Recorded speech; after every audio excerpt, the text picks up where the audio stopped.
Alors pourquoi on est là aujourd'hui? En fait, il y a le côté hyper pratico-pratique et il y a le côté un petit peu plus long terme. Alors d'abord, c'est pas un essai, parce que là, on est dans du hyper concret, mais on va tester le modèle avec 6 étudiants aujourd'hui. L'idée, c'est de le faire 2 fois par an, donc une fois au SITEL et puis une autre fois dans un autre lieu et événement qu'on trouvera. Et l'idée, c'est de mettre au contact les étudiants des entreprises pour faciliter les recherches de stage et vous aider à intégrer une entreprise. L'idée, plutôt que de rester dans quelque chose de classique, qui est de recevoir des CV, faire une sélection sur un coin de table un vendredi soir avant de rentrer chez soi, et de vous inviter à passer des entretiens, de voir un certain nombre de personnes dans la société. L'idée, c'est d'être plus rapide, toujours dans un esprit un peu moderne, type hackathon, de vous voir à l'œuvre dès à présent devant un certain nombre de sociétés qui cherchent des stagiaires et qui, si le fit a lieu, pourront vous proposer de vous prendre en stage, en VIE ou autre chose, dans les mois qui viennent. Mars correspondait à une bonne date parce qu'on a le mois de... Les stagiaires arrivent plutôt en juillet. On sait qu'il y en a qui démarrent plutôt en mars, donc pour ceux de mars, c'est trop tard. Donc l'année prochaine, ça sera, enfin, on pourra le faire au mois d'octobre pour ceux qui intègrent le mois de mars. Voilà, ça c'est pour la partie technique. Ce qu'il y a derrière tout ça, le métier de la supply chain est un métier qui est le plus transversal qui soit de l'entreprise. Un responsable supply chain a un profil qui est compliqué. Il faut être hyper à l'aise avec les systèmes d'information. Il faut être à l'aise aussi avec l'analyse des grandes bases de données. Et souvent, ce genre de profil est assez facile à trouver. Mais parce que c'est un métier transversal, un responsable supply chain, c'est quelqu'un qui discute avec la finance, avec l'industriel, avec le marketing, avec les commerciaux, avec le contrôle de gestion, avec les ressources humaines, avec énormément de départements.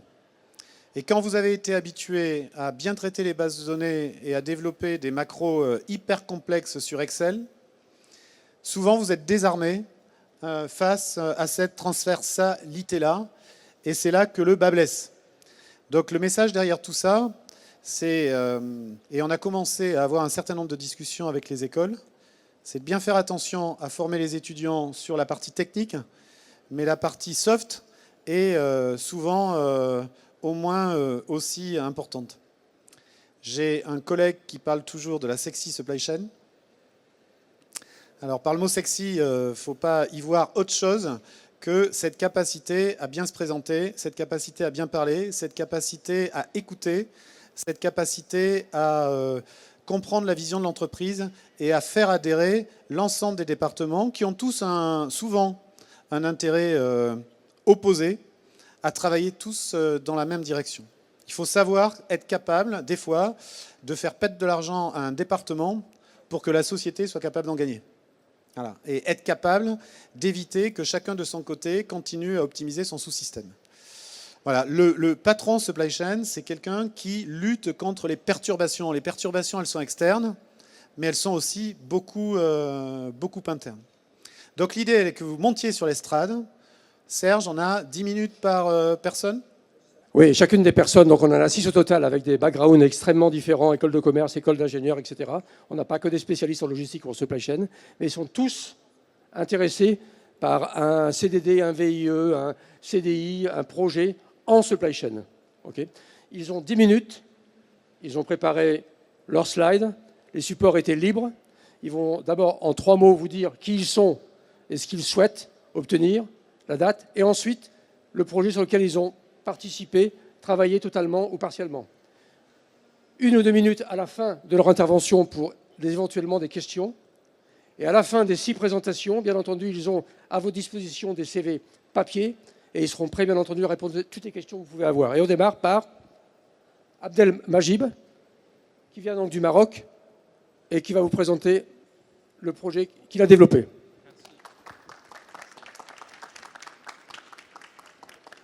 Bonjour à tous. Donc aujourd'hui, je viens vous présenter le projet que j'ai mis en place, qui consistait à mettre en place un flux de semi-produits dans une usine de production gérée en DDMRP. Donc le plan que suivra ma présentation est le suivant. D'abord, je me présenterai, ensuite l'entreprise où le projet a été implanté, le contexte qui a mené à implanter ce projet, la mise en œuvre et puis les gains que ça a apporté. Donc d'abord, moi, je m'appelle Kamal Abdelmojib. Aujourd'hui, j'occupe le poste de chef de projet ingénierie du flux au sein de Mersen Gennevilliers. Donc c'est ma 4e année avec eux. J'ai commencé en tant que chef de projet ligne, ensuite en tant que responsable d'ordonnancement, et ça fait bientôt 2 ans que j'ai rejoint l'équipe projet où j'occupe le poste de chef de projet en flow et engineering. Donc les formations que j'ai suivies, aujourd'hui je suis en train de suivre un MS en supply chain management.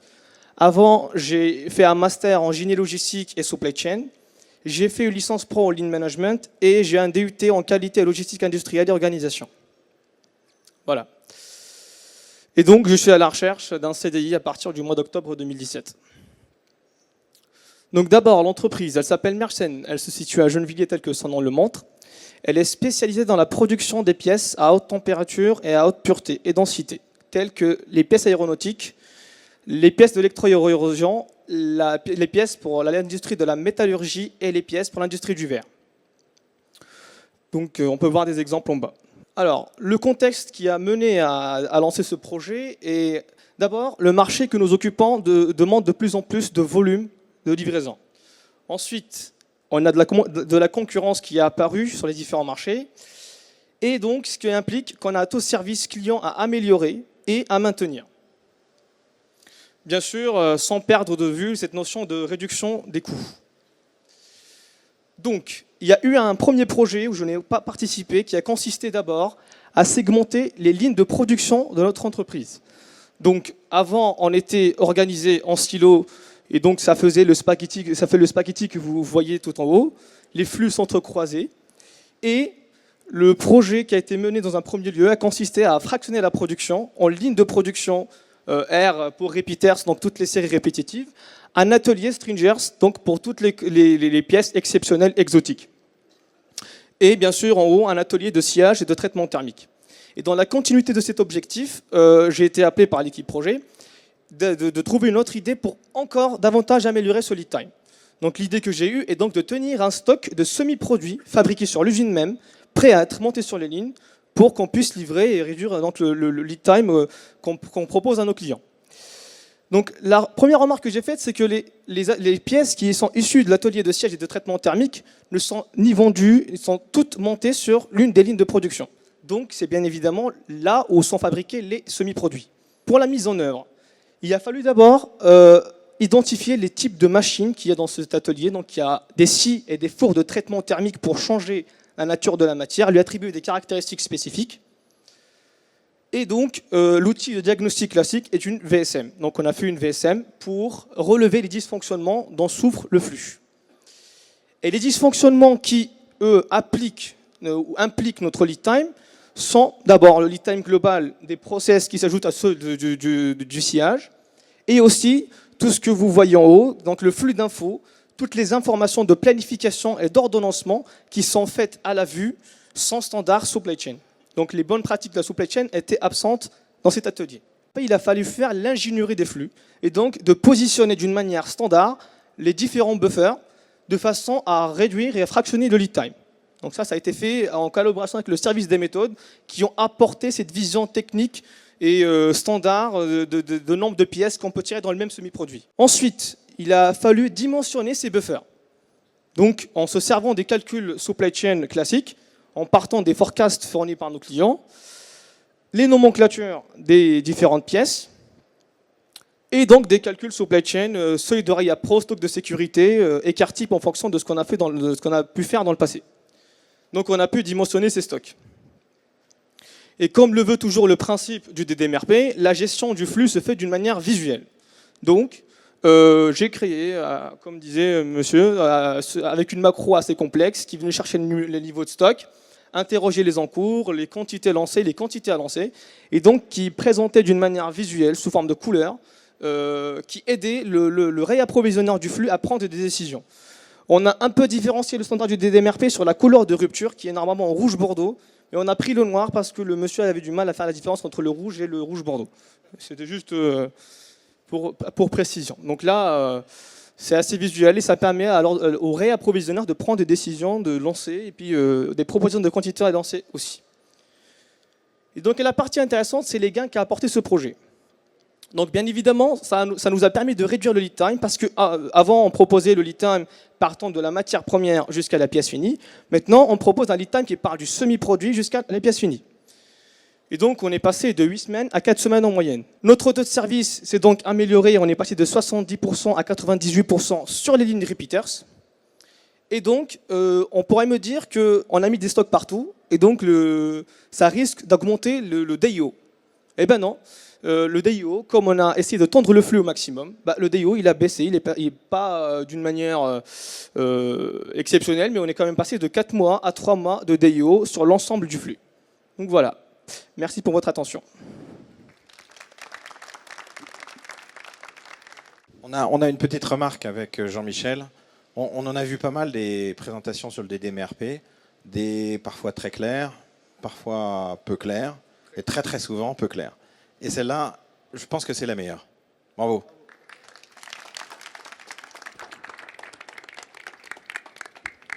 Ok, merci. Et c'est L'Oréal qui le dit. Hein. Ok, merci bien. Donc deuxième candidat, Thibaut, qui est en master, qui a 2 licences pro, donc un solide formation logistique supply chain. Voilà. Donc bonjour à tous, je me présente, Thibaut Watremez, je suis alternant en supply chain au sein d'une entreprise qui s'appelle Spirax Sarco, où je suis chargé de projet. Je suis donc actuellement en sourcing et supply chain management au sein de l'ESCA, dont je vais bientôt terminer le cursus au mois de juillet. Et auparavant, j'ai fait une licence professionnelle management de la chaîne logistique et un DUT gestion logistique et transport au sein de l'université de Cergy-Pontoise. Donc pour un peu plus me présenter, je vais vous expliquer un projet que j'ai mis en place, qui est le projet GED. Donc d'abord, qu'est-ce qu'une GED? C'est la gestion électronique de documents, c'est-à-dire la digitalisation de tout ce qui est papier, donc dans les processus. Donc c'est un projet supply chain qui est axé qui se déroule au sein de Spirax Sarco Trap, c'est de la robinetterie industrielle, donc en B2B. Donc, il doit y avoir sûrement des clients d'ailleurs parmi vous. Donc, si vous faites du cosmétique, de l'alimentaire, de la pétrochimie, de la chimie par exemple. Donc, c'est un projet que j'ai pris en main depuis juin 2015, qui devrait se conclure en décembre 2017. Les objectifs du projet, si on entend gestion électronique de documents, on dit zéro papier. Donc, avec un objectif de réduction de consommation de feuilles dans un premier temps de 120 000. Donc, en sachant qu'on traite 11 000 commandes sur ce processus, c'est plutôt pas mal. On devrait tripler à la fin du projet. Un gain de place au niveau des zones de stockage avec 180 mètres carrés de gagné, donc ce qui est plutôt pas mal. Bien sûr, un processus informatisé, vu qu'on est dans la digitalisation, avec un gain de traitement des commandes de 3 minutes. Aussi, on dit digitalisation, donc on parle d'accès. Donc, il faut que tous les documents soient accessibles par tous à n'importe quel moment, donc que ce soit sur site pour le traitement, mais aussi chez les clients. Donc, ça peut être pas mal. Et aussi une traçabilité en temps réel. Pourquoi? Tout simplement pour savoir s'il y a un blocage, dans quel service c'est bloqué, à quelle étape du processus et par qui. Donc, concernant les acteurs du projet, bien sûr, le directeur supply chain, qui est à l'initiative de ce projet et qui est mon tuteur. Donc, il m'a chargé du projet et pour m'aider en tant que support, j'ai le service informatique dans toutes les connaissances techniques et le service documentation parce que c'est de la documentation technique et donc ils ont une connaissance de base que moi je n'avais pas. En tant qu'utilisateur, bien sûr, il y a le service technico-commercial. Pourquoi? Tout simplement parce qu'ils reçoivent toutes les informations clients, donc c'est eux qui vont les traiter en premier et ça va être ensuite transféré à l'administration des ventes qui vont faire la saisie sur l'ERP. Donc les contraintes du projet, tout simplement la première des contraintes dans tout projet, c'est bien sûr le budget, donc entre 10 et 15 000 euros. Il fallait que l'outil soit accessible par tous, donc dans un premier temps, supply chain et commercial, mais ensuite développer sur la partie financière, bien sûr, et qualité. Et il fallait aussi que l'outil soit compatible avec les outils déjà en place. C'était une obligation auprès du groupe. Donc avec notre ERP, bien sûr, qui était, c'était primordial, notre CRM, parce que nous sommes une entité commerciale quand même, et aussi un élément important qui est la boîte mail, vu qu'on reçoit toutes les demandes par mail. Et enfin, un dernier point où c'est moi qui l'ai mis en avant, c'était que l'outil soit évolutif. Parce qu'on investit beaucoup dans des outils, on ne pense pas forcément à l'évolution, mais rappelons-nous qu'une supply chain évolue et qu'on ne travaille pas de la même manière entre hier et aujourd'hui, et on va travailler différemment encore demain. Donc concernant l'organisation du projet, dans un premier temps, il a fallu établir bien sûr un planning prévisionnel pour savoir quelles sont les actions à mener. Et à côté, j'ai établi un planning réel. Pourquoi? Tout simplement pour savoir là où il y a eu des blocages, là où il y avait des axes d'amélioration et comment on a réussi à les résoudre et comment ne pas les répéter. Ensuite, nous avions bien sûr l'étude de l'environnement. Pourquoi? Tout simplement pour connaître les acteurs, échanger avec eux, les assimiler au projet, pour leur dire qu'ils ne sont pas seulement spectateurs, mais ils sont acteurs du projet. S'ils ne nous disent pas toutes les informations, on ne peut rien faire. S'ils ne viennent pas nous aider, on ne peut pas le mettre en place. Et donc, bien sûr, il a fallu que je me fasse former au métier. Et il a fallu mettre en place, bien sûr, une VSM pour établir toute la documentation, tous les délais. Dans un objectif, la VSM, bien sûr, c'est d'optimiser les processus. Donc, il a fallu améliorer, donc avec les outils de lean management, en les faisant participer activement.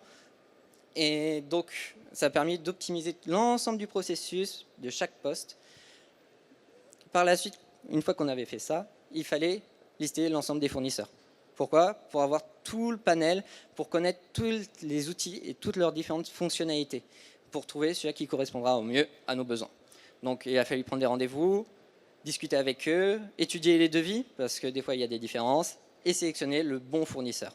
Une fois que c'était fait, il ne restait plus qu'à négocier le contrat, appliquer le contrat et faire un suivi, ce qui est extrêmement important. Je vous remercie de votre attention. Si vous avez des questions, n'hésitez pas. François Régis me demandait de faire une remarque. Donc bravo, parce que pour avoir moi-même conduit un projet GED il y a quelques années, c'est quand même très très compliqué d'enlever le papier aux gens. Donc encore une fois, bravo. Très très clair. Et puis j'ai surtout apprécié le côté prospectif de cette démarche. On change maintenant, mais on se préoccupe de ce qui va se passer demain. Donc bravo. Troisième candidat, c'est Muriel. Muriel qui travaille actuellement chez Auchan, qui a travaillé chez Leroy Merlin, et ça va être le sujet de son intervention, et qui a la particularité d'avoir des doubles diplômes français et allemand. Merci.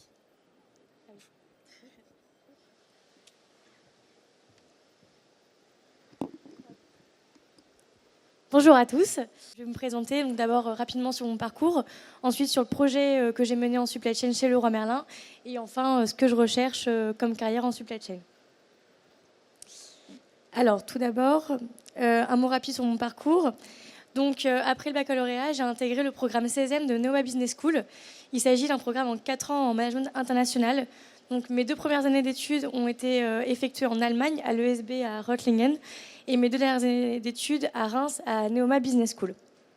À la suite de cela, donc, j'ai intégré en septembre 2016 le master spécialisé de Schema Business School en management de la chaîne logistique et achat. C'est une formation en alternance, donc depuis 6-7 mois, je suis chez Auchan Retail et je me charge en fait des indicateurs performance du département pro-textile. Donc avec mes différents stages, alternances et aussi expérience en associatif, je comptabilise plus de 2 ans d'expérience professionnelle. Donc à présent, je vais vous présenter la mission que j'ai menée en supply chain. C'était en 2015 lors d'un stage chez Leroy Merlin. Et c'était au sujet de l'optimisation des stocks entrepôts donc de Leroy Merlin France. Quand je suis arrivée en effet en janvier, donc les entrepôts étaient surstockés, c'est-à-dire qu'il y avait encore des produits de gamme non renouvelés, des produits finis, parfois même de 2014, 2013, voire 2012, qui dormaient encore tranquillement dans nos stocks. Et donc mes principales tâches étaient justement d'assainir ces stocks des entrepôts en fin de vie, et surtout ceux à moindre coût.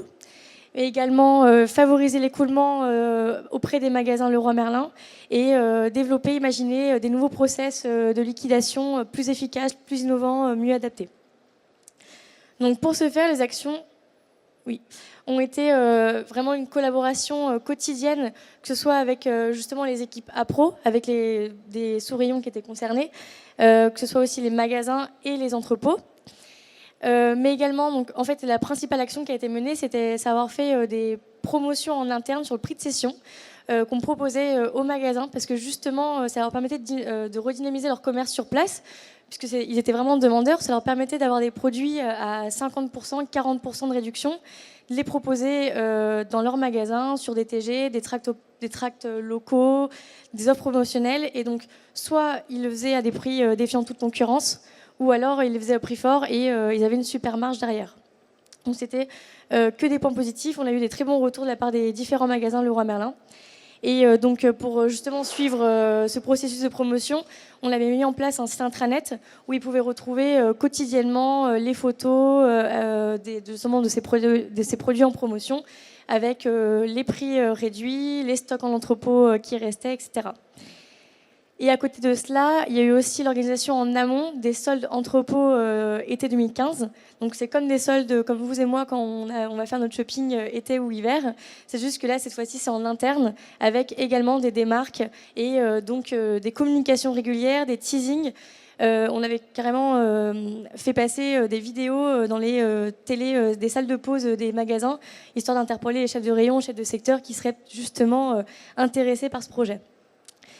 Et ma foi, si les promotions n'étaient pas suffisantes, ou alors que les quantités sur entrepôt étaient en fait elles-mêmes pas suffisantes, parce qu'on ne peut pas forcément faire une TG de carrelage avec 10 mètres carrés en magasin. Donc dans ces cas-là, on proposait ces produits-là aux associations ou aux soldeurs. Et à côté de cela, j'ai été rattachée au département contrôle de gestion supply chain de Leroy Merlin. Et donc je me chargeais moi-même en fait des indicateurs pour suivre l'écoulement de ce projet et aussi mettre en place des indicateurs pour anticiper la prochaine fois, être alerté sur peut-être des produits qui dès lors ne se vendent pas très bien, pour éviter d'ici 2-3 ans avoir à refaire ce même projet. Et donc les résultats ont été une baisse de 11 millions d'euros des stocks, puisque lorsque je suis arrivée en janvier 2015, on valorisait les stocks à peu près 14 millions, et à mon départ en juillet, à 3 millions. Forcément un gain de place sur entrepôt, et donc une réduction des coûts, une grosse réduction des coûts. Cette mission m'a permis avant tout donc, une gestion de projet de A à Z, des responsabilités, également la collaboration avec différentes équipes et services, et une grande autonomie. Cette mission ainsi que mes autres expériences ont fait que j'ai peaufiné mon projet professionnel. Et aujourd'hui, ce que je recherche principalement, donc, c'est des postes qui vont toucher justement à la gestion de projet supply chain, pour tout ce qui va être amélioration continue, être supply planner, coordinateur, pilotage des flux. C'est pas écrit ici, mais aussi ce qui va être logistique inversée, qui est un thème assez actuel et important, je pense, pour l'avenir. Et principalement les grandes entreprises, mais aussi dans les PME justement qui pourraient peut-être avoir envie de vraiment développer leur supply chain ou créer un réseau international de supply chain dans le secteur de distribution, biens de consommation, commerce de détail. Et donc de part comme de mes études, comme vous avez vu, donc j'adore l'international. Donc si ça peut être justement touché à plusieurs pays, l'Europe ou le monde, ce serait encore mieux. Et donc ce pour septembre-octobre 2017, vu que je finis au champ fin août, pour un CDD, CDI, VIE, gradé de programme, pour toute opportunité. Je suis mobile totalement à l'international, sachant que je parle donc français, anglais, allemand couramment, et j'ai également un bon niveau en espagnol. Et donc vous pouvez retrouver ici mon mail si vous souhaitez me contacter, braillard.muriel@gmail.com, et je suis également présente sur le réseau social LinkedIn. Voilà, et j'ai des CV à disposition si vous avez des questions. Merci.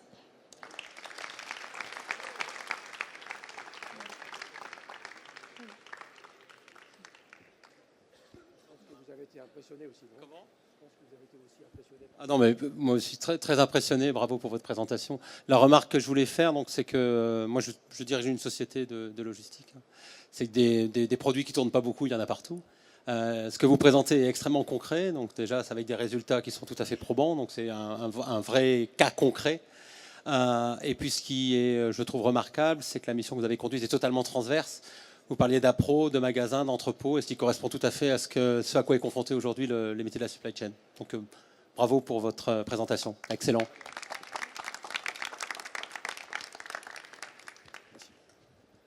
Donc, quatrième intervenant, c'est, puisque la supply chain, ce n'est pas uniquement franco-français, mais c'est international, avec Adriana, qui est mexicaine, qui va nous faire sa présentation en anglais sur des sujets qui ne sont pas uniquement techniques, logistiques, supply chain, mais également retail, qui est le prolongement de la supply chain.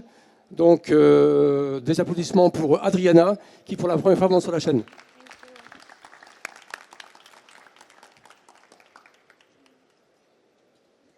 Okay, well, hello to everybody. It's a pleasure for me being here today. And I'm going to present you this strategy of omnichannel of this American retailer called Urban Outfitters.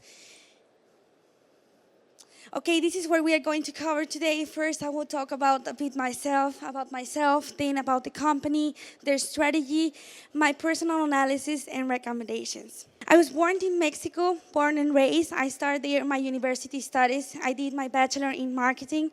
But when I was in Mexico, I had also the chance to go abroad. So I came to Germany to study for a year in Pforzheim, which is in Baden-Württemberg. And I also did there my first professional experience working abroad. I was working in BASF, which is one of the largest chemical companies in the world.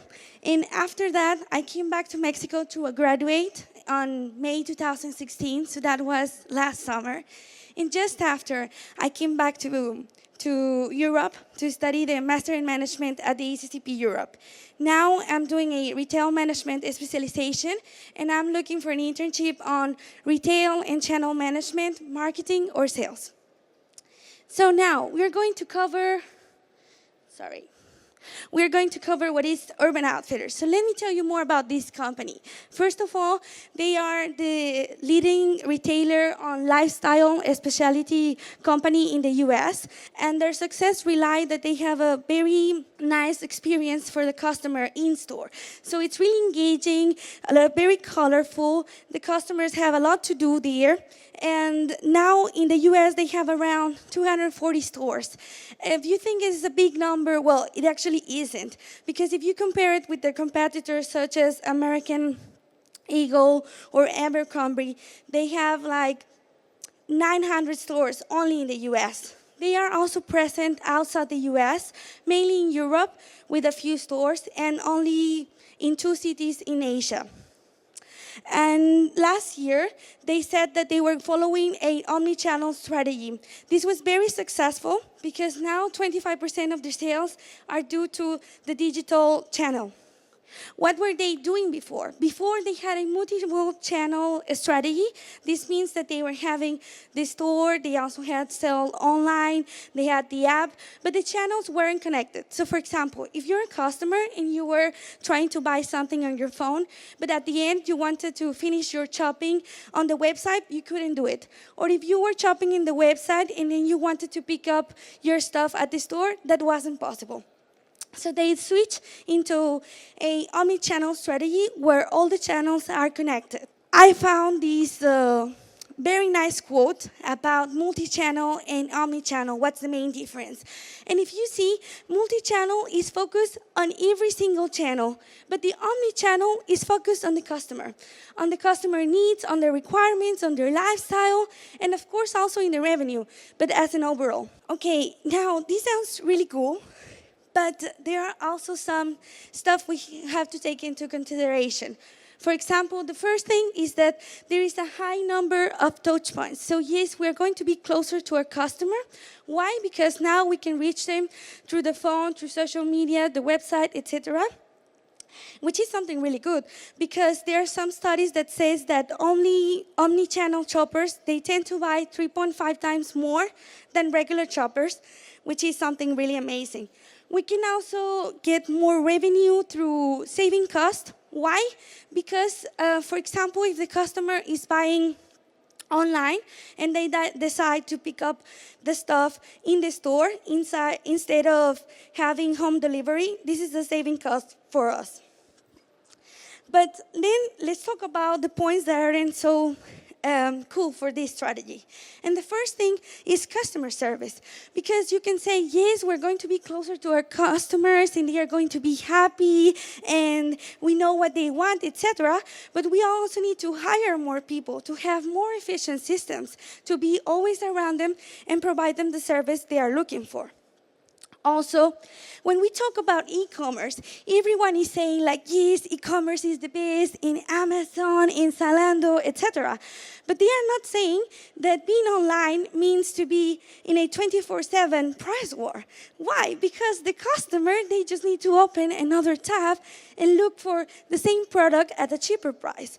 So this program actually guarantees no loyalty because the customer can switch from one brand to another. So, okay, how can we solve these problems? The first thing is to start with strategies that follow the concept at a what. And this means anytime, anywhere, any device. The second thing is to look for differentiation. That's the only way we're going to keep forward the price war.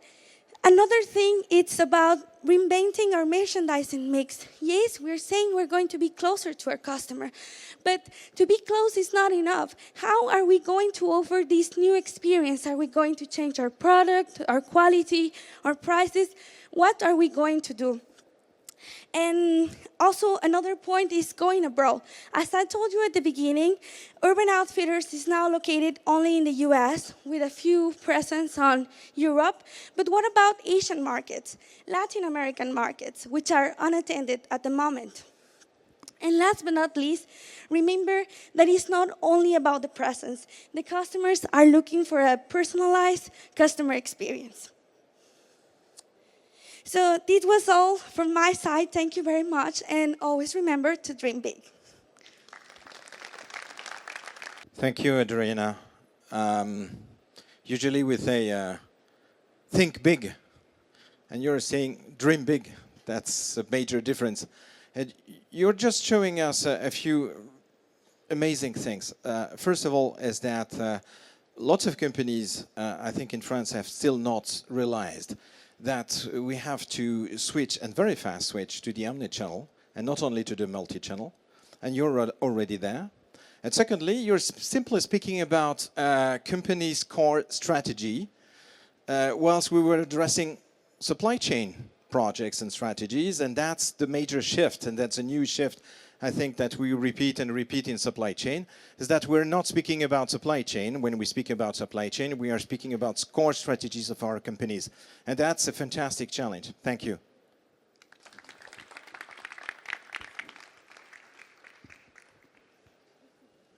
Adriana, I love you already.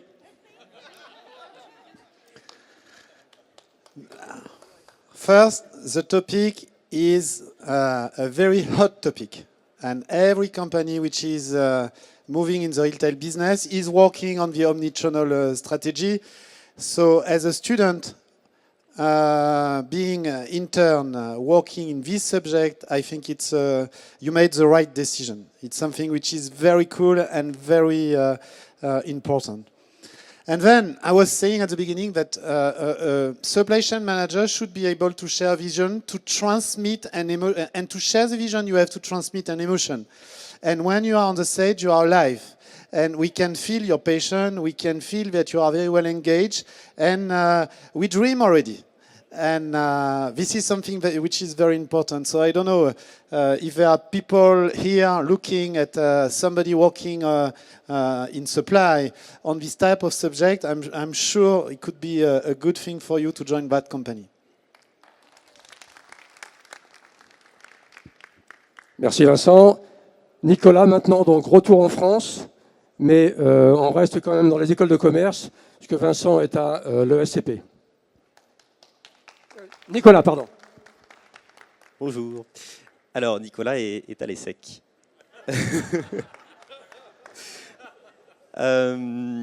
Bonjour, donc je m'appelle Nicolas Cordailly.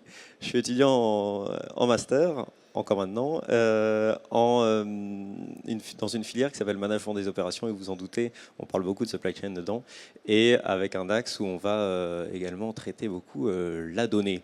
Je recherche une expérience à l'étranger à partir de janvier 2018, et comme j'ai eu quelques petites expériences sur l'aval de la chaîne, j'aimerais monter à l'amont et me faire une idée un petit peu plus globale de la chaîne logistique. Alors, je commençais à m'intéresser à logistique dans cette petite PME grecque qui produit des liqueurs que je vous conseille. Et ça m'a passionné parce qu'en fait, c'est vraiment à petite échelle. Et du coup, on gère depuis la cueillette des ingrédients des feuilles de cédratier jusqu'à... et on gère la production, le conditionnement et même la commercialisation. Ensuite, je suis allé voir ailleurs, je suis allé à Bordeaux chez un transitaire. Là aussi, c'était passionnant, le côté logistique, carrefour d'information entre le client, la douane, l'agent à destination. En l'occurrence, c'était vers des pays anglophones qui étaient les nouveaux producteurs de vins de qualité. Et le portefeuille client que j'avais, c'était des producteurs de tonneaux de Bourgogne qui exportaient leurs tonneaux vers Chili, Nouvelle-Zélande, Australie, Floride, Californie. C'est vraiment passionnant. Et je disais douane, client, agent, mais bien sûr, il y avait transporteur maritime et routier et fluvial. Ma dernière expérience, et sans doute celle qui m'a le plus appris, c'était chez Henkel, donc de la grande distribution, et dans les produits de cosmétiques. J'étais en pilotage de flux aval. Chez Henkel, depuis 1 an, on utilise des palettes en carton. Alors, c'est pas révolutionnaire, mais ça l'est un petit peu quand même. Parce que je pense qu'un enjeu pour la supply chain dans les années qui viennent, ça sera de ne pas faire trop subir nos besoins en productivité sur le dos des préparateurs. Et je me baladais là dans le salon.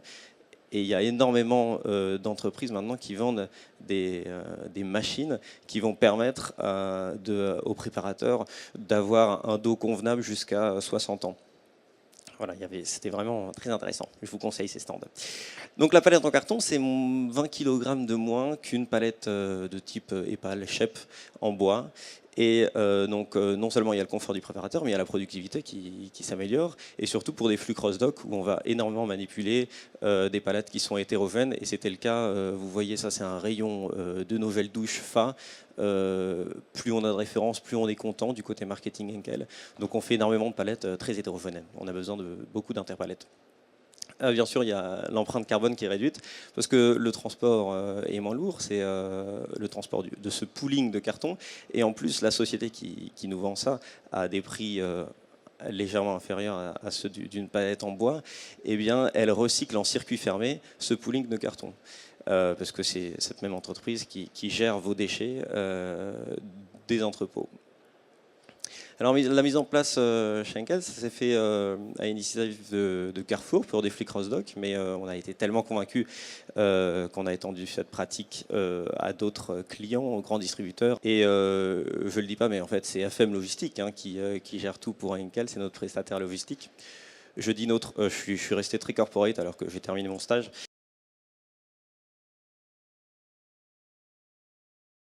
Pour parler de la facture, ça ne va pas être vraiment le critère pour changer de mode de palettisation. Ça va être 10 centimes d'économie par palette, c'est assez négligeable. Vraiment, le critère, c'est l'empreinte carbone et la productivité. Et donc, dans cette mission, le service client et le pilotage de flux aval, on m'avait collé un entrepôt Carrefour qui dessert tout le nord-est de la France, qui est en flux stocké, donc une gestion en VMI, très opérationnelle sur les premiers mois de mon stage.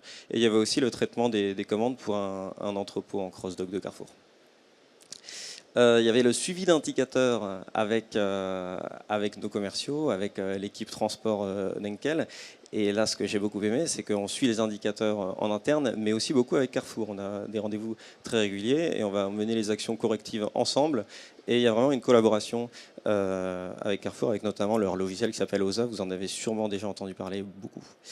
J'ai aidé aussi les commerciaux à fiabiliser leurs estimations de chiffre d'affaires, parce que dès qu'on arrive un petit peu sur la fin du mois, c'est combien est-ce que je vais faire ce mois-ci. Et le premier qui a l'information, c'est le pilote de flux aval. Alors voilà, il y avait la mise en place d'extraction plus claire, plus simple, d'Excel plus clair, plus simple pour estimer ses chiffres d'affaires en fin de mois et en fin d'année encore plus important. Et je me suis beaucoup investi dans un projet, en fait dans 2 projets combinés, de Carrefour et d'Henkel. Puisque Carrefour, depuis quelques années, réorganise sa chaîne logistique avec le projet Caravelle. Et il s'agissait pour l'entrepôt que je gérais en VMI de monter en charge en supportant la charge d'un entrepôt qui desservait le nord-est de la France en cross-dock. Et dans le même temps, Henkel a eu la bonne idée de changer de module SAP, se moderniser, mais ça a impliqué un écran noir au niveau des livraisons pendant 2 semaines, donc il a fallu sécuriser les stocks. Et en même temps qu'on montait en charge sur ce nouvel entrepôt. Donc la réalisation, c'est quoi? C'est bien sûr un bon fichier d'estimation de volume en besoin qui sortent et le stock de sécurité. Il faut savoir que c'est assez compliqué pour des produits de cosmétiques, notamment la coloration. C'est des flux assez erratiques. Et donc il y a le stock de sécurité, c'est nécessaire. Et en cosmétique aussi, on s'amuse beaucoup à renouveler nos gammes, à faire des innovations. Et donc il fallait gérer ces nouvelles innovations, traiter les données des innovations de l'année précédente qui occasionnent des volumes dont il ne faut pas tenir compte. Et chez Carrefour, on change notre référencement chaque mois. Donc il fallait délier toutes ces informations. Ces informations, on les connaît bien parce qu'on a fait de l'opérationnel. Et ce que j'ai beaucoup aimé, c'était ça, c'était l'aller-retour entre l'analytique et l'opérationnel. Et un opérationnel bien tenu, c'est un analytique qui va traiter de bonnes données. Et bien sûr, lorsqu'on a dû piloter ces flux, on a pu beaucoup plus anticiper parce qu'on avait de la bonne analyse dès le début du mois de décembre pour un flux qui s'est arrêté en semaine 52. Voilà, ça s'est plutôt bien passé. J'ai pris des nouvelles en janvier, ça va, pas de rupture de stock. Et bien sûr, il faut éviter les stocks morts parce que sinon on se fait engueuler en fin de mois.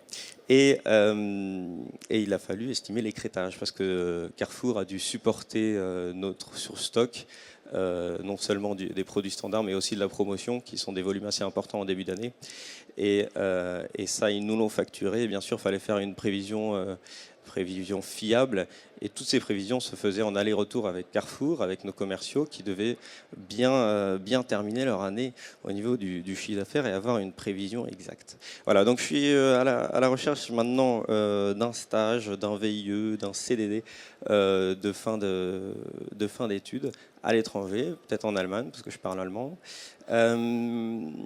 Et donc remonter vers l'amont de la chaîne, donc du supply planning. Alors je sais qu'on n'est pas au salon des grands industriels, mais comme la frontière entre stockage et production est de plus en plus fine, j'ai eu l'occasion de le voir avec le co-packing chez FM Logistique. Je suis sûr que vous aurez de belles opportunités à m'offrir. Merci de votre écoute. On avait une petite question avant de réagir. Et donc, les palettes carton, comment ça vit? C'est-à-dire comment ça évolue dans le temps? Parce que c'est un sujet on en parle depuis 10 ans. Et d'ailleurs, ce qu'on voulait saluer, c'est qu'enfin, certains commencent à l'essayer, ce sujet. Donc, c'est déjà du courage de le faire. Mais du coup, est-ce que vous avez déjà une vision de comment ça a évolué? Oui, c'est exactement ça. On en parle depuis 10 ans, c'est pas révolutionnaire, la palette en carton, ça a l'air ringard, mais en fait c'est génial. Alors, le pooling. Alors, ces palettes en carton, c'est des Kepal de DS Smith. Elles sont gérées en pooling. Donc, il suffit d'avoir une pile de palettes DS Smith à côté de nos palettes Shep. Elles sont gérées en pooling, c'est-à-dire que c'est DS Smith qui va gérer la réutilisation de ces palettes. Et une fois qu'elles ne sont plus utilisables, elles sont recyclées par DS Smith en interne parce qu'ils ont 10 papeteries où ils traitent leurs déchets. Et la facture baisse à mesure que le pooling grandit. Donc j'incite tous les industriels à utiliser des palettes Shep pour baisser notre facture ensemble. Et ces palettes en carton, on les a utilisées surtout pour les palettes gerbées. La palette qui est au sol, on est resté sur de la palette Shep, mais comme on est sur du cross-stock, on va gerber beaucoup nos palettes, avec, comme je disais, avec des références très différentes, donc des palettes très hétérogènes. On aura besoin de beaucoup de palettes gerbables. Alors, nos clients, donc les grands distributeurs, étaient contents d'utiliser ça pour le flux tendu. Le flux stocké, il reste frileux pour mettre des palettes en carton sur les racks. On imagine l'humidité, la température, etc. Mais par contre, sur du stockage en tiroir, sur des racks tiroirs, qui commencent à prendre vraiment son essor pour des préparations plus rapides et plus confortables pour les préparateurs, encore une fois, et bien là, ça s'y prête très bien. Voilà. Bon, mais bravo encore. Voilà un projet qui touche à plusieurs aspects de la logistique opérationnelle. Il y a de l'innovation, il y a du développement durable et surtout, vous avez eu le courage d'essayer ce que beaucoup sur quoi beaucoup ont communiqué mais n'ont pas fait. Jim, donc, qui est américaine, qui est à l'ESCP cette fois-ci, et qui va vous présenter son projet.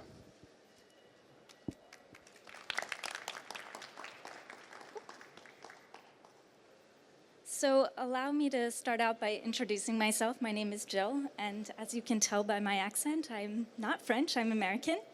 And here's just a quick snapshot of my CV. I graduated from Hofstra University with a social science degree. And currently I'm at ESCP Europe, pursuing a master's degree in international project management. But before all that, after graduating from Hofstra, I really wanted some solid business experience. So I had this wonderful opportunity to work at Kuehne Nagel. I'm sure most of you know Kuehne Nagel. It is a logistics company, air, sea, land freight, but they're also doing 3PL, so third-party logistics. And it's at Kuehne Nagel that I worked for 2 years as a project manager at the Louis Vuitton Distribution Center in New Jersey. So just to explain a little bit about this place, Louis Vuitton was there to provide the operational processes, and Kuehne Nagel was there to provide the warehouse space and the workforce. So again, to explain a little bit about this environment, you have Louis Vuitton, a French company, Kuehne Nagel, a German company, and a workforce that is predominantly coming from Latin America. So you can imagine this is like a social scientist playground, and I loved it here. So I wanted to share a project that I developed during my time at Kuehne Nagel. But first, a little backstory. Every year for our client Louis Vuitton, they experience a holiday peak season. And this is a super crucial time for their business, because sometimes orders can double or triple in volume. So planning becomes extremely important. So already in the summer, our teams are getting together to think about how we're going to ramp up this operation. So by the time November and December roll around, everything's running smoothly. So what happens, the things that we focus on a lot are supplies and the workforce. So I took on the responsibility of hiring 50 new warehouse associates. And I was really intimidated by this project. I don't know what it means to be a warehouse associate. And so it started out with the question, what makes you successful? It's a really important question, and it's the first question I asked the warehouse associates when I tried to understand better how I can help them build this team. So I started interviewing the people on the floor, including supervisors, the warehouse associates, and I asked them, where can we start beginning to find this ideal candidate? We need to have a better idea of what this ideal candidate will look like, would be like. So I created this project called Define the Ideal Candidate. And after this huge collaboration with finding this ideal candidate, I ended up interviewing all the 7 different departments, night shift, day shift, and I created out of these ideal qualities, the superhero distribution team.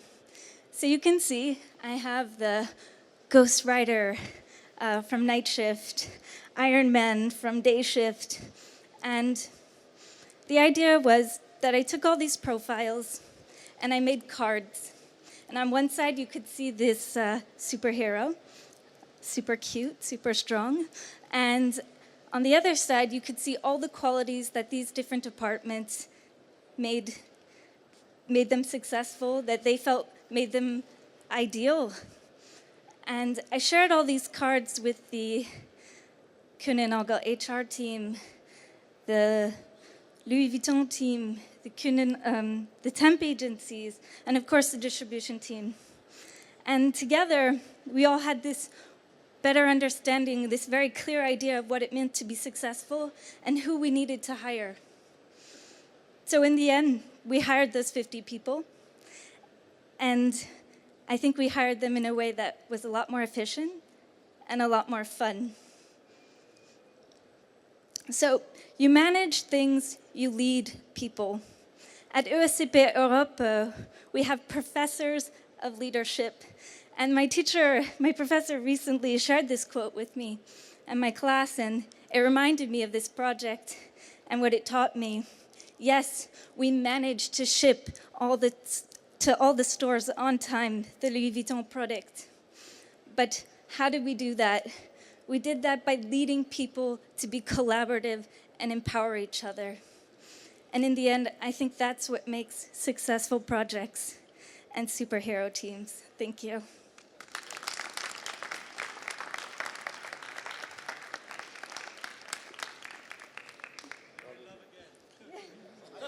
Gilles, I love you again as well. Bon, j'étais pas au courant.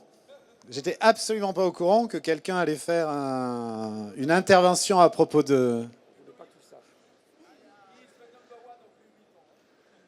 No, I'm very impressed. Frankly speaking, I'm very impressed. Perhaps I met you in the warehouse, I don't know. Okay. No, so the message is not for you because it was just perfect. Okay, so Dave, taking care of the logistics of the supply chain organization in Louis Vuitton is there. He will have to take care of you. No, alors, I'm switching to French. Non, le message, il est plus pour les écoles et pour les profs. Elle a fait de la philo et de l'anthropologie et elle s'occupe de supply. On a un vrai problème en France. On a absolument, on focus sur les mathématiques et les statistiques et on reste coincé là-dessus. Et on pense, parce qu'on est bon en mathématiques, on va devenir un super patron en supply. Ça peut être vrai, et on a de très bons exemples qui ont super bien marché. Mais on se refuse trop d'intégrer dans nos sociétés des gens qui ont fait des diplômes qui n'ont juste rien à voir.